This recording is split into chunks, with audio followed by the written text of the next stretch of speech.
في النوادي الكروية الكبيرة أي لاعب ناشئ كيحتاج وقت للاستئناس بأجواء المباريات، فكيتم إقحامه في مباريات بدون ضغط لكسب الثقة.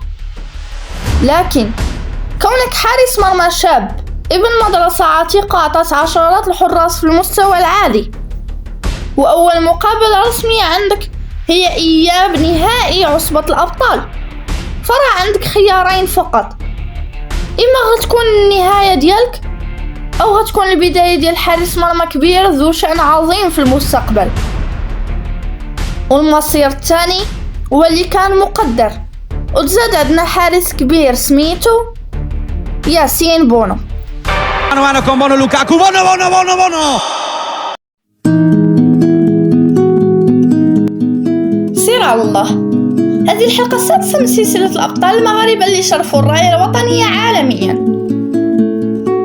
5 أبريل 1991 في مدينة مونتريال الكندية زاد ياسين بونو من عائلة مغربية مستقرة في كندا، ولكن الإقامة ديالهم تما ما دامتش بزاف، حيث هو في عمره 3 سنين فقط رجعت العائلة للمغرب واستقرت في الدار البيضاء. وتما بحال آلاف الأطفال المغاربة كان بونو كيدوز ساعات طويلة كيجري من وراء الكرة في الأزقة والأحياء الشعبية.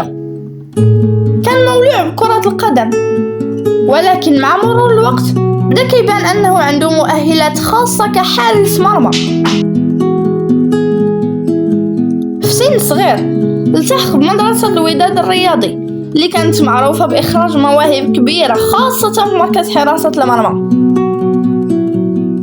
من نهار دخل الأكاديمية بدأت رحلة طويلة بعيدة على الأضواء، تدريبات يومية، منافسة قوية، وتضحيات كبيرة باش يثبت بلاصتو وسط عشرات اللاعبين. المدربين كان كيعجبهم فيه الهدوء ديالو، التركيز والانضباط، ما كانش فيه كثرة الهضرة، ولكن داخل التيران كان كيخلي الأداء ديالو هو اللي يهضر. درجوه من فئة لفئة حتى وصل الفريق الأول ومن بعدها للفريق الأول، ولكن الوصول للفريق الأول ما كانش كيعني أنه غيلعب مباشرة. قدامه كانوا حراس عندهم تجربة كبيرة وعلى رأسهم الحارس نادر المياغري، لذلك كان عند بونو خيار واحد: يصبر، يخدم ويتسنى الفرصة ديالو. ولكن ما كانش عارف أن هذه الفرصة اللي غتجيه بطريقة ما حتى واحد ما كان كيتوقعها، وفي أكبر مباراة ممكن يحلم بها أي لاعب شاب.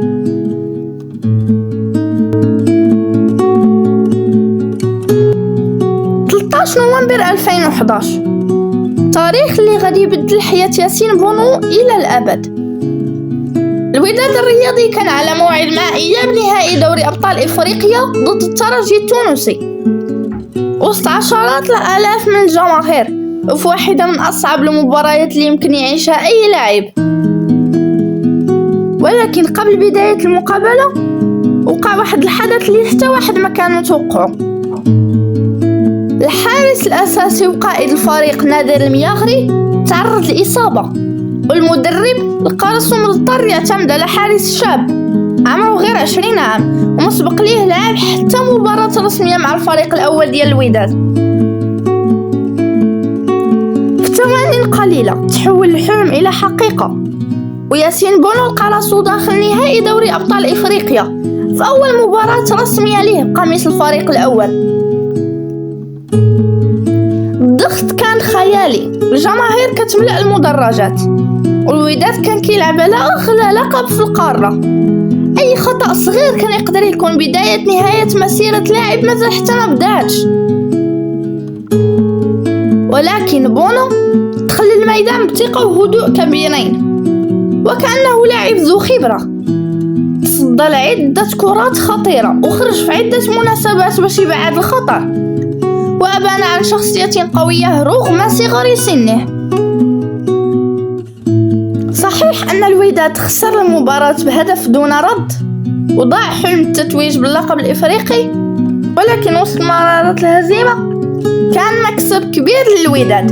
الجميع خرج مقتنع بأن الوداد اكتشف حارس استثنائي. من بعد هذا النهائي ولات ثقة المدربين والجماهير كتزاد فيه مباراة بعد مباراة، وبدا كياخد فرص أكثر مع الفريق الأول، ويأكد أن المستوى اللي قدمه ما كانش مجرد صدفة. لكن بالنسبة لياسين بونو، التألق في الوداد ما كانش هو الهدف الأخير، كان عنده حلم أكبر، حلم الاحتراف في أوروبا ومنافسة أفضل اللاعبين في العالم. في عام 2012 هذا الحلم غادي يبدأ يتحقق.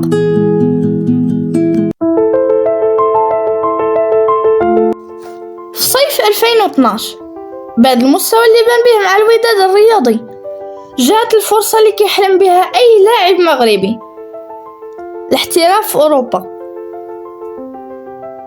نادي أتلتيكو مدريد الإسباني قرر يتعاقد مع ياسين بونو في الوقت اللي كان فيه الفريق من بين أقوى الأندية في أوروبا تحت قيادة المدرب الأرجنتيني دييغو سيميوني. ولكن الواقع ما كانش سهل. في أتلتيكو كانوا حراس عالميين، وعلى رأسهم تيبو كورتوا اللي كان كيقدم مستويات خيالية. بونو كان عارف من الأول أن انتزاع مكان أساسي في الفريق ما غاديش يكون سهل، لذلك بدأ المشوار ديالو مع الفريق الرديف. كانت مرحلة صعيبة ولكنها كانت ضرورية باش يتأقلم مع الكرة الإسبانية، يتعلم اللغة ويتعود على النسق السريع ديال اللاعب الأوروبي. رغم أنه ما خداش بلاصتو مع الفريق الأول لأتلتيكو مدريد، عمره ما فقد الثقة في راسو، بقى كيخدم بصبر وإصرار. بعد حوالي موسمين قرر البحث على دقائق لعب أكثر. في صيف سنة 2014 خرج معار إلى ريال سورقسطة اللي كان كينافس في القسم الثاني ديال الدوري الإسباني. وهنا بدات الشخصية الحقيقية ديال ياسين بونو كسبان. فرض راسو بسرعة كحارس أساسي وقدم مباريات كبيرة، فقدر يلفت انتباه الصحافة الإسبانية بالهدوء ديالو تحت الضغط والقدرة ديالو على إنقاذ الفريق في المباريات الكبيرة. المستوى اللي وصل ليه خلى نادي جيرونا يتعاقد معه سنة 2016، وتما عاش واحد من أهم الفصول في المسيرة ديالو. مباراة بعد مباراة ولا من أبرز لاعبي الفريق، وساهم بشكل مباشر في صناعة التاريخ بعد ما قاد جيرونا لتحقيق أول صعود إلى الدوري الإسباني الممتاز لا ليغا في التاريخ ديال النادي. لكن اللي جاي في الطريق كان مازال صعيب، لأن اللاعب في لا ليغا كيعني مواجهة أفضل المهاجمين في العالم بحال ليونيل ميسي، كريستيانو رونالدو، لويس سواريز، أنطوان غريزمان. ورغم قوة المنافسة ياسين ما خافش، بل بالعكس قدم مستويات كبيرة وخرج أكثر من مرة كرجل المباراة، وبدات سميتو كتداول وسط أفضل الحراس في الدوري الإسباني. لكن ياسين بونو كان عارف أن الحلم مازال ما كملش، لأنه كان محتاج الفريق كبير ينافس على الألقاب الأوروبية، وهذه الفرصة كانت غتجيه من مدينة الأندلس مع نادي إشبيليا.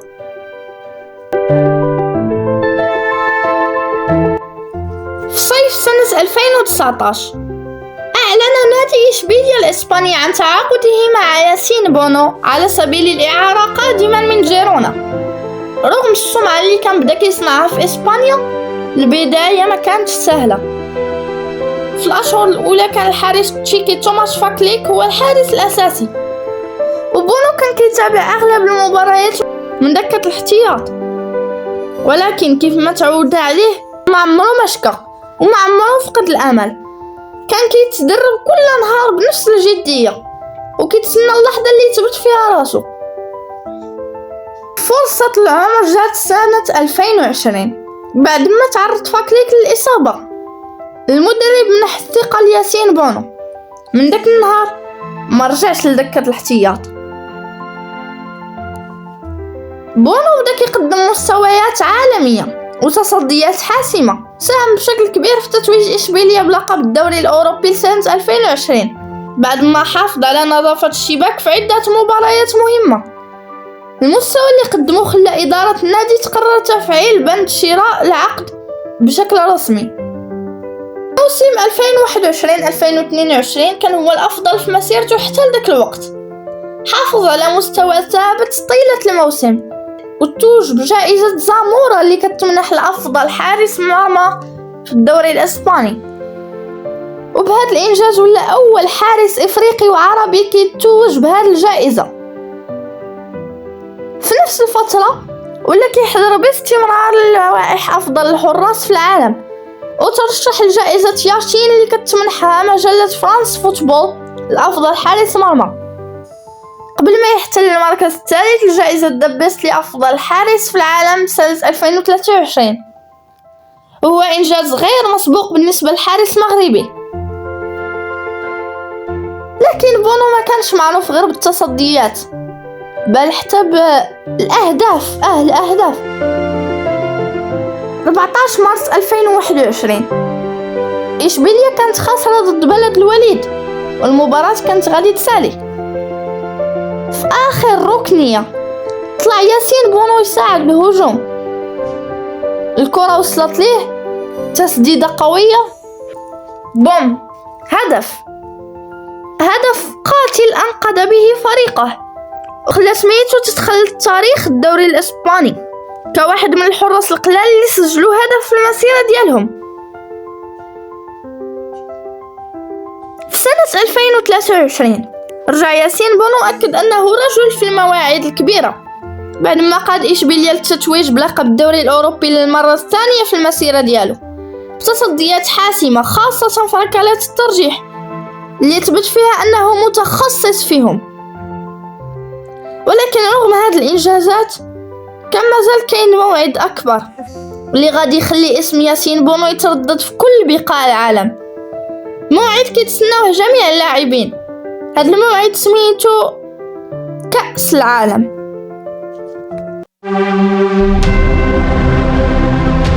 سنة 2022 المنتخب المغربي دخل نهائيات كأس العالم بقطر وسط مجموعة وصفها الجميع بمجموعة الموت.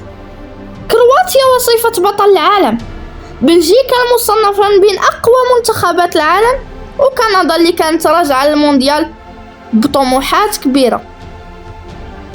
قليل اللي كان كيتوقع أن المغرب غادي يدير هذا الإنجاز ويدوز، ولكن داخل المجموعة كان واحد اللاعب هادئ واثق من راسو ومستعد يكتب التاريخ. في المباراة الأولى حافظ ياسين بونو على شباك نظيفة أمام كرواتيا، وخرج المنتخب المغربي بتعادل مهم.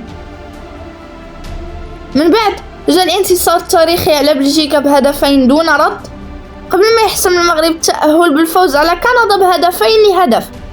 ولا عقلتو داك الهدف كان هدف عكسي، ولولاه كان غيدخل المغرب للتاريخ كثاني منتخب في التاريخ غيوصل لدور الربع النهائي بشباك نظيفة مر المنتخب الإيطالي. المغرب صار دور المجموعات متصدرا لأول مرة في التاريخ، لكن الاختبار الحقيقي كان في ثمن النهائي أمام المنتخب الإسباني، واحد من أقوى المنتخبات في العالم. قدام إسبانيا لعب المغرب مباراة بطولية 120 دقيقة من التركيز، وبونو كان سد منيع كل ما اقترب الإسبان من المرمى، حتى وصلت المباراة لركلات الترجيح.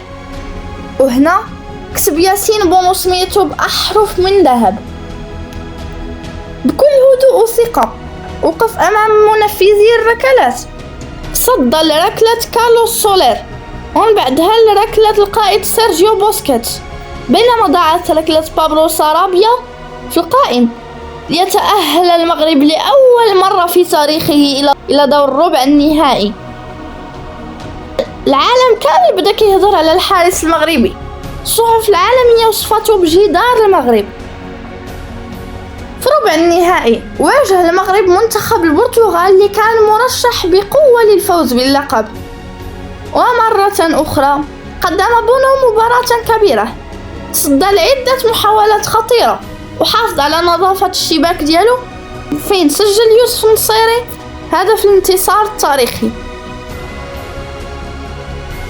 وبهذا الفوز أصبح المغرب أول منتخب عربي وإفريقي يبلغ دور نصف نهائي كأس العالم، ودخل التاريخ من أوسع أبوابه.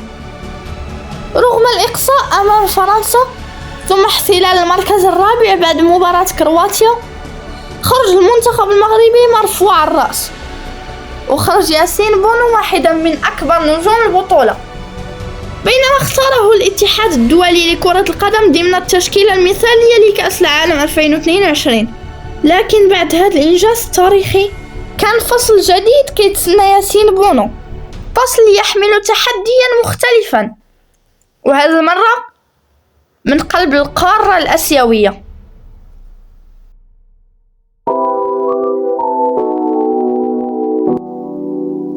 من مور التألق التاريخي في مونديال قطر، ياسين بونو واصل كتابة اسمه بين كبار حراس العالم، وفي صيف سنة 2023 أعلن نادي الهلال السعودي تعاقده رسميا مع الحارس المغربي في صفقة كانت من بين أبرز صفقات الميركاتو الصيفي في آسيا. بزاف ديال الناس اعتبروا انتقال بونو للسعودية كان مجرد خطوة من أجل المال، ولكن الحقيقة كانت مختلفة. الهلال كان كيبني فريق مرعب يضم أسماء عالمية، وكان الهدف هو المنافسة على جميع الألقاب المحلية والقارية.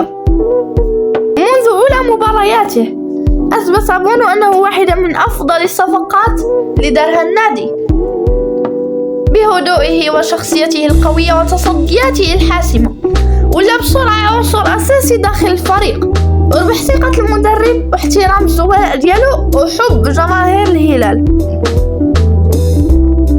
خلال موسمه الأول ساهم بشكل كبير في تتويج الهلال بلقب الدوري السعودي بعد ما قدم مستويات ثابتة طوال الموسم، وساعد الفريق على تحقيق سلسلة تاريخية من الانتصارات حطم بها الرقم القياسي العالمي لعدد الانتصارات المتتالية في جميع المسابقات. مع مرور المواسم وصل ياسين بونو التألق بقميص الهلال، وأكد أن النجاح اللي حققه في أوروبا ما كانش مجرد صدفة، بل نتيجة سنوات طويلة من العمل، الصبر والتضحية. اليوم ما بقاش ياسين بونو غير واحد من أفضل حراس المرمى في المغرب، بل ولا قدوة لجيل كامل من اللاعبين الشباب ورمز لكرة القدم المغربية، واسم كيحظى بالاحترام في كل الملاعب اللي كيلعب فيها. من طفل تزاد بعيد على أرض الوطن ورجع للمغرب وهو مازال صغير، إلى شاب بدا الحلم ديالو في أكاديمية الوداد، ومن أول مباراة رسمية مع الفريق الأول كانت نهائي دوري أبطال إفريقيا، حتى الوقوف بين أعظم حراس العالم والتألق في المونديال والفوز بالألقاب في إسبانيا والسعودية. كانت رحلة استثنائية بكل معنى الكلمة. قصة ياسين بونو كتأكد لنا بلي الموهبة بوحدها ما كتكفيش، اللي كيصنع الفرق هو الصبر، العمل، الإيمان بالله عز وجل، ثم بالنفس، والاستعداد للفرصة ملي كتجي. فاش كتكون مستعد تقدر تكتب سميتك في التاريخ. من أزقة الدار البيضاء إلى منصات التتويج في أوروبا، ومن ملاعب كأس العالم إلى صناعة المجد مع الهلال، هذه كانت قصة واحد من أعظم حراس المرمى اللي خرجهم المغرب. إلى عجبتك هذه الحلقة من سلسلة الأبطال المغاربة، ما ننساش دير لايك، اشترك في القناة إذا كنتي جديد، وفعل جرس التنبيهات باش يوصلوك الحلقات الجايين من هذه السلسلة. واكتب لي في التعليقات شكون البطل المغربي اللي تبغي تشوفه في الحلقة الجاية. كان معكم الكوتش أحمد، ديما مغرب، وقولوا أنتم في التعليقات. سير الله.